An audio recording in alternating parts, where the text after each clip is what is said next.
The Top of the Pops anniversary rolls on with Pan's People in a moment, and in 25 minutes, Saturday Night Fever.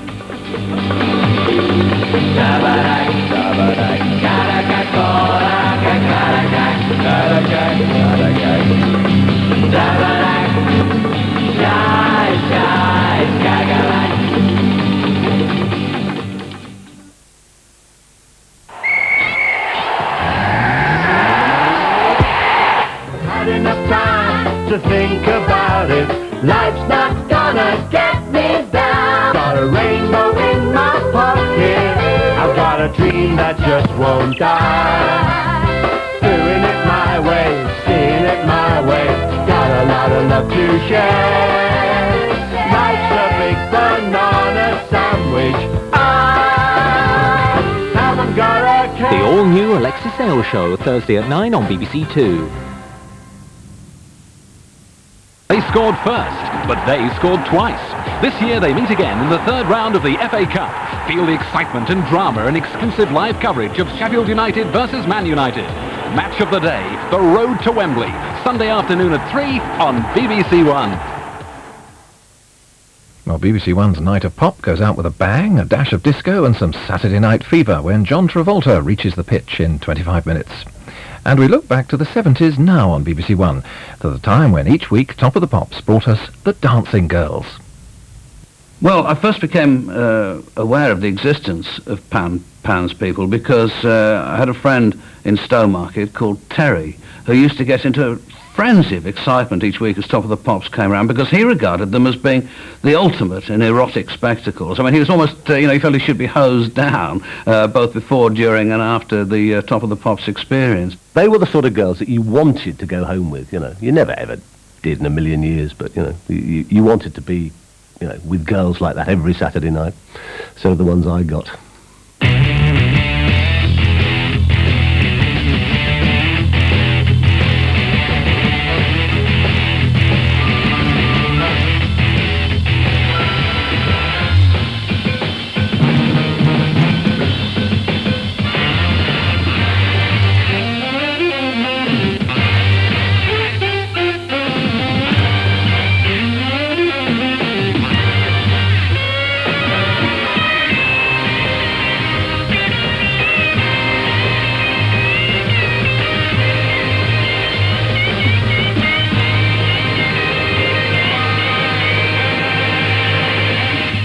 I think the cultural feeling of the 70s really was certainly on Top of the Pops. It was the glam rock era. We had people like Gary Glitter, the Sweet, Slade.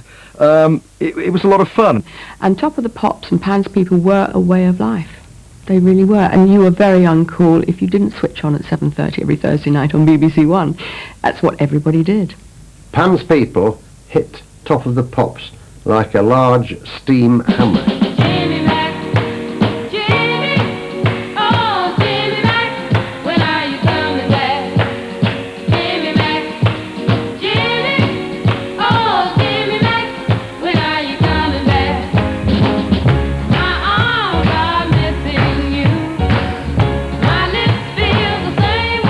I came to London in 1966, and that was Swinging London. And there were all these groups of guys, like the Beatles, and everybody knew their names. But the dancing girls were all they worked at the Talk of the Town and places like that, and they had big hair and small dogs, and they all looked exactly alike. And I was going to become the greatest actress ever. However, I got sidetracked by doing an audition with a girl called Jo Cook for an American choreographer who had just come over here called Gary Cockrell. Gary had been over here with West Side Story, and he decided he liked England so much that he wanted to stay and work here. So he formed his own group, which was called the Beat Girls, which was in conjunction with a program for the BBC2 called Beat Room. Come along, baby, whole lot of shaking going on.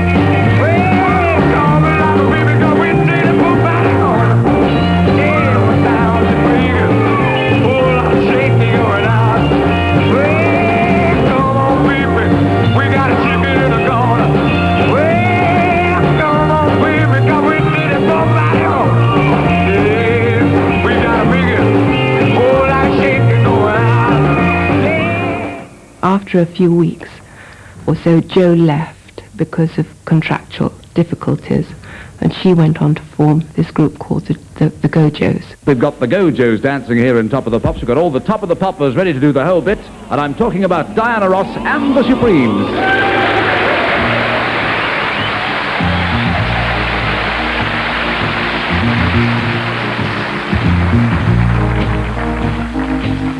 Through the mirror of my mind, time after time, I see reflections of you and me. Reflections of the way life used to be.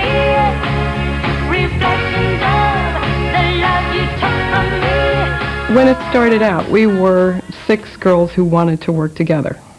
6 women who wanted to be liberated and run our own lives.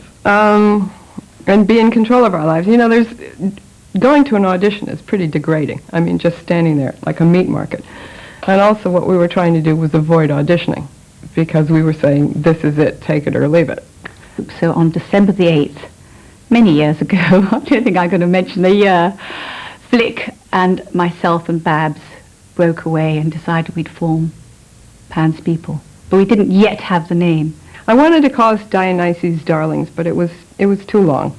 So we decided Pan's People. He's our patron. We were desperate to work on television, but in those days it was a very close shop. It was a choreographer would be hired to do a program, and then he would hire his dancers. And I think what was innovative about Pan's People is that we wanted to be like a little company. We wrote some very pretentious brochures that we sent round to long-suffering BBC directors explaining dance on television and use of the camera and all this kind of stuff. And we met Colin Charman. I think he was directing at that time.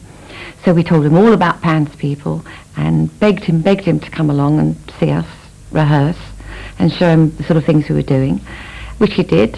And eventually that paid off, and we got a chance to do Top of the Pops. In the treehouse here we lay, above the blue sea spray. Tide rolls in and on the wind, guitars begin to play. The waves come high, high as we sway and dance. And the way I feel makes me want to take a chance. Our first appearances weren't regularly every week. They were once every fortnight or possibly once a month. For the first 3 months, I think it was. Gradually, we did a little more and a little more. Instead of being on every month, we were on every fortnight. And I think it was getting clear to the hierarchy of Top of the Pops that Pan's People was becoming a very integral part of the show. Oh, baby, give me one of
Well, Top of the Pops was a chart show, and you had to cover the top 10 records or the top 30 records and make a show out of it. But quite often, the singer wasn't available, and there was no such thing as videos, so the only thing left was either those globular lights or us, and we were much more fun. What they do? They smile in your face. All the time they want to take your place. The backstabbers. Backstabbers. They smile in your face. All the time they want to take your place. The backstabbers. Backstabbers.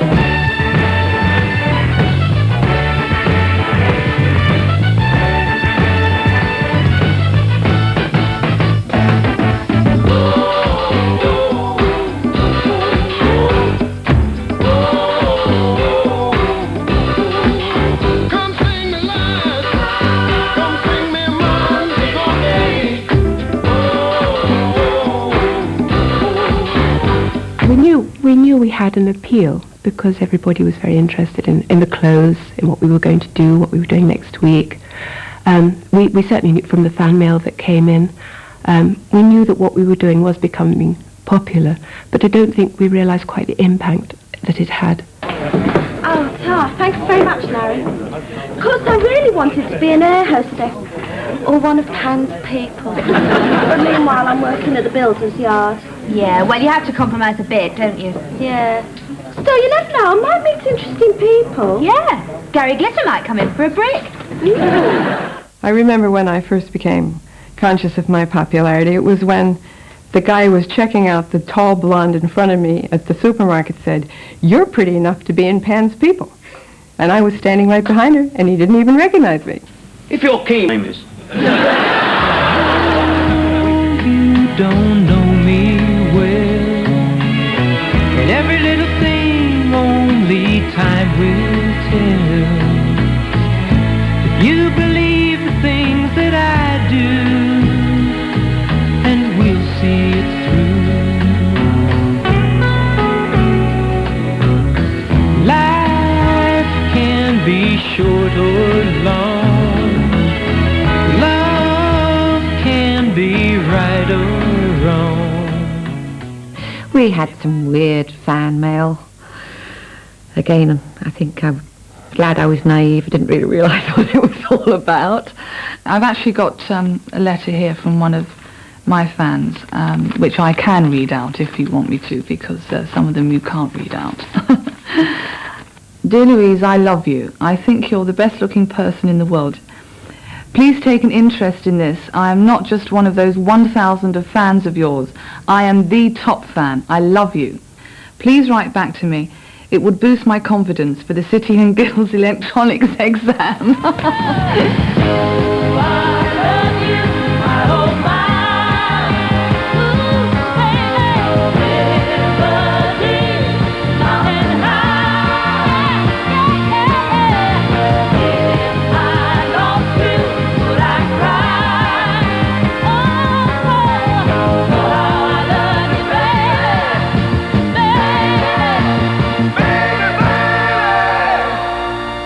I never really liked performing.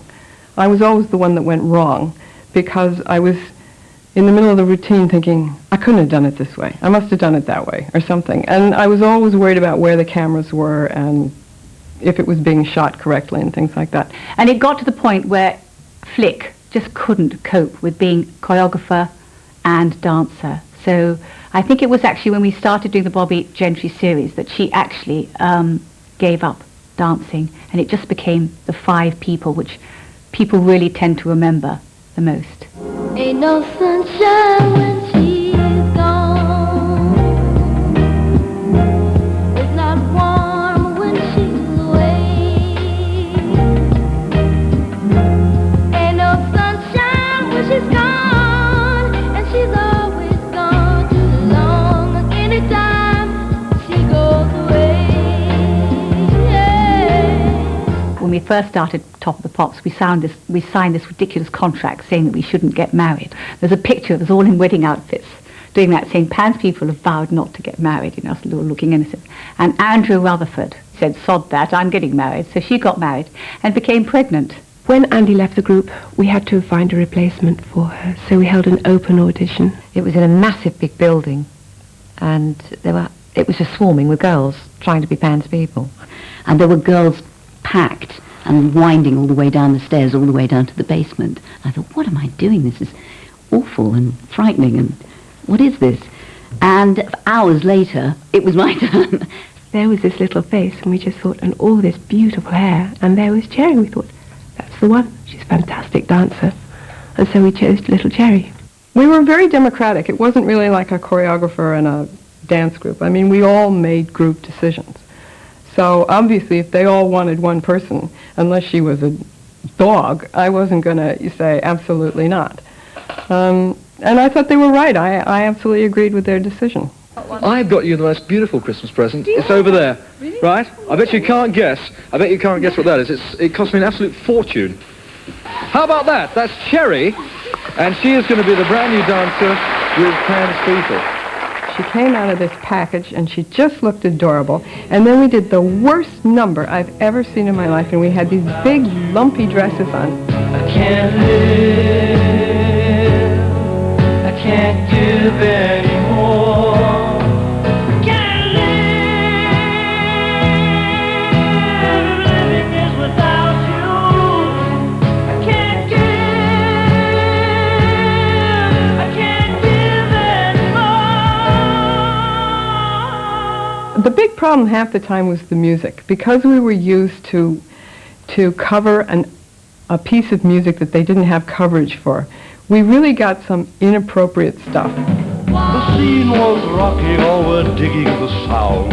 Igor on chains, backed by his baying hound. The coffin bangers were about to arrive with their vocal group, the Crypt Kicker Five. They played the mash.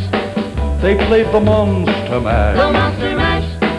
It was a graveyard They smash. played the mash. It caught on in a flash. They played the mash. They played the Monster Mash. And then there was one really unfortunate Christmas where I think we did something with dogs. And dogs are not good performers. Well, these dogs weren't. They smelled, and they were old, and they were tired, and it was really unpleasant. Told you once before, and I won't tell you no more. Get down, get down, get down. You're a bad dog, baby, but I still want you around. At that time, Top of the Pops, perhaps it always has done, was going through its sort of literal period where they would interpret, whenever, Pan's people were on there, they would interpret the words of any song absolutely literally. And of course I can't remember any examples of this, but I always do that, I'm looking over a four-leaf clover, which they never did, of course, but I mean, it was that sort of school of interpretation. But you gave away the things you loved, and one of them was me. I had some dreams, they were clouds in my coffee, clouds in my coffee, and you're so vain. You probably think this song is about you. You're so vain. I'll bet you think this song is about you. Don't you, don't you, don't The choreography was limited. It had to be because of the time. The time element was a big problem.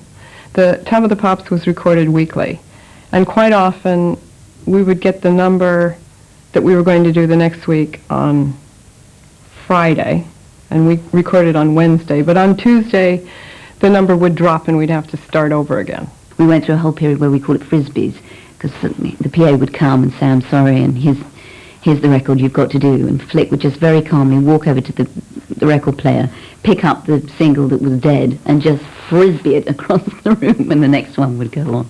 But if you look at the difference between the choreography of other shows we did in Top of the Pops, the other shows are more complicated because we had more time and to devote to the choreography and the whole routine.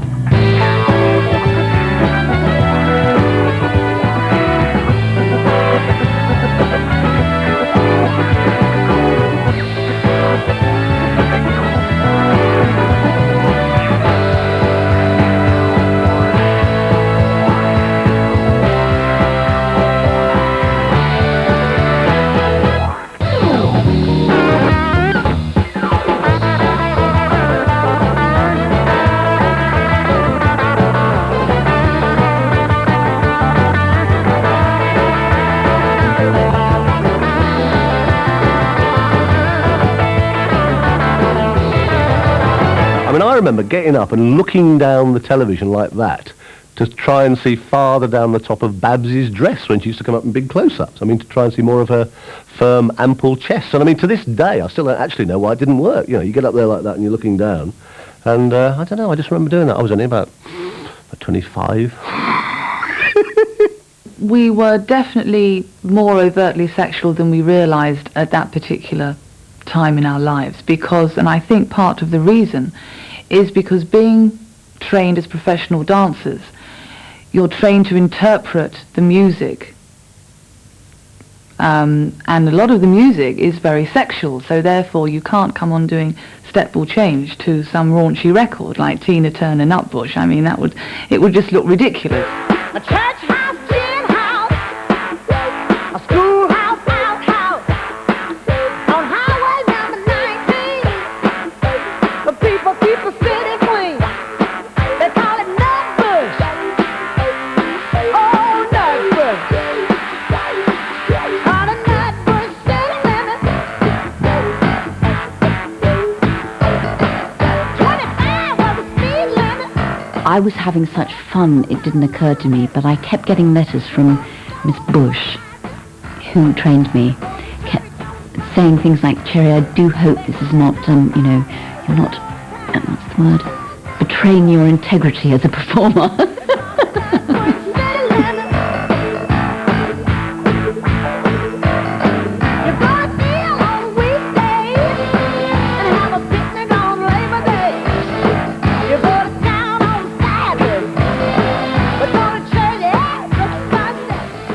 I think we were always aware that we were six sexy girls, and I certainly wouldn't deny it.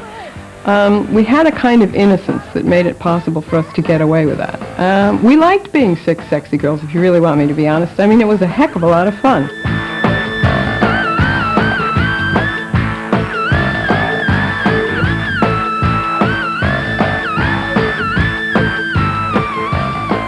Although there was a sexuality, there was an innocence behind what we did. We didn't go out to hurt or deliberately to offend. And although some of our costumes may have seemed very skimpy, it was done in a simple, kittenish way. I mean, I think our skimpiest costume that Louise and I actually wore was on our In Concert. And the costume was the most expensive costume the BBC had ever paid for us to wear. And it was the smallest thing you've ever seen in your entire life.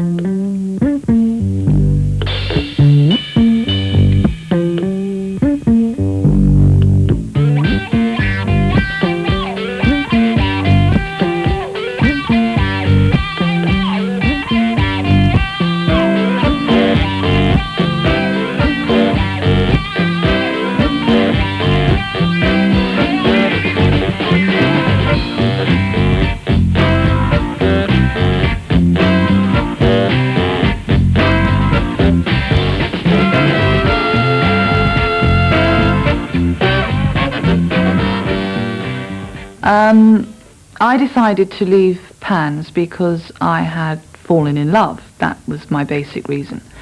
And you cannot have, certainly not in my opinion, certainly not with a job like being one of Pan's people, to give 100% to your job and also 100% to your relationship. I suppose we all knew it was probably the beginning of the end, as far as the group was concerned. I was beginning to get those feelings that, it wasn't going to be a career that would go on forever and ever and ever. A dancer's career isn't. I think we knew it was time to finish then. And also, we were getting on. I was 30 when we retired, or just about to become 30.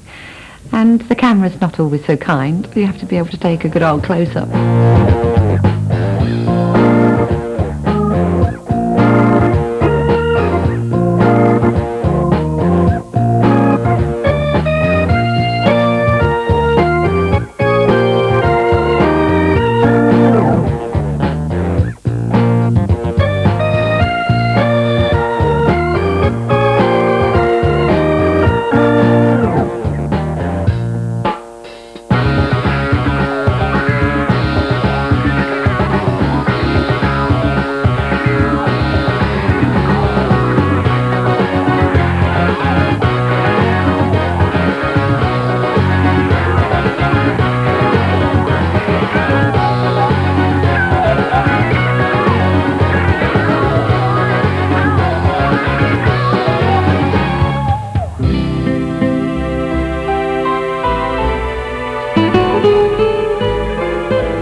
the overall memory of Pan's People is halcyon days. I think it's that we had tremendous energy, we were doing something we loved to do, and we didn't really understand how it all worked. And the older I get, the more complicated life gets, and the more you question your motives and why you do things. And I don't think we did. I think we just had a wonderful time.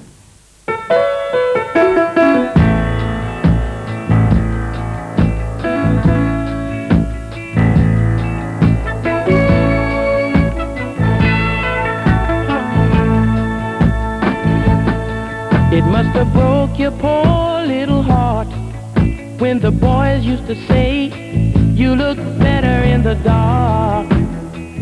Disco dancing from John Travolta and company in Saturday Night Fever in just a moment. Give all they learned in school to be somewhere in the dark with you. Oh yes they would.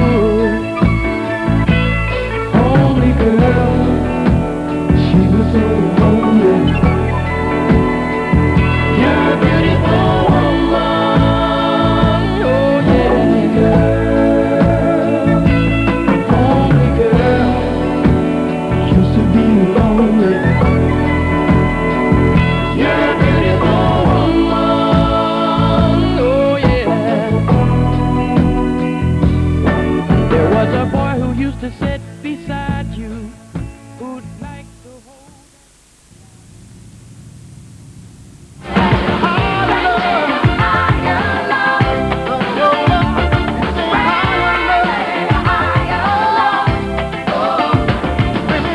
The New Adventures of Superman, Saturday at 7 on BBC1.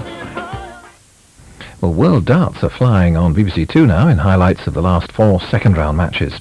On BBC One, it's back to the music and the movie, a distinctly adult version of John Travolta's Saturday Night Fever.